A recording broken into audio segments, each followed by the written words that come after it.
19వ వచనము.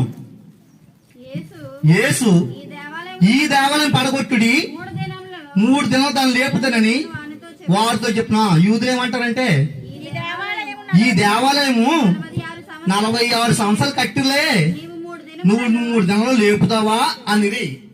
ఏంటండి ఏమన్నారంటే, యేసు ప్రభు వారు మీరు పడగొట్టండి 3 దినాలు కట్టారు. 46 సంవత్సరాలు కట్టారు అక్కడ సొలొమోను రాజులు, ఏ రోజు రాజులు అందరూ కూడా. నేను 3 దినాలు కట్టేస్తానంటే యూదులకి ఎలా ఉంటుందండి చెప్పండి? నమ్మబుద్ధి చేసింది అది. అయితే అక్కడ ఏంటంటారు, మేము వచ్చి కింద వచ్చిన ఉంటది. ఆయన తన శరీరమును దేవాలయం గూర్చి ఈ మాట చెప్పాను. ఆయన మృతుల్లో లేచిన తర్వాత చెప్పిన ఆయన శిష్యులు జ్ఞాపకం చేసి దేవుని స్తోత్రం కలుగును గాక. ఏంటంటే ఆయన 3 దినాలు చనిపోయి 3 దినాలు తల ఆ యొక్క సమాధిలో ఉండి తిరిగి లేస్తానని ఆ యొక్క దేవాలయం కోసం, హృదయం అనే దేవాలయం కోసం చెప్పాడు. ఈ యూదులు ఏంటంటే భౌతికంగా ఆలోచన చేశారు.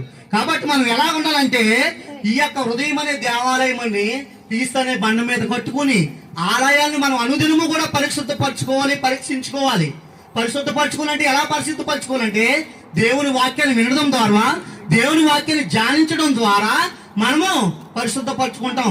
అదే మనం ఆ లోకంలో ఆ యొక్క అన్ని విషయాలు తెచ్చుకుని, లేనిపోని విషయాలను తెచ్చుకుని హృదయంలో పెట్టుకుంటే మన హృదయానికి మత్సరము, క్రోధము తప్ప మన మనసుకి సమాధానం అనేది ఏమీ ఉండదు.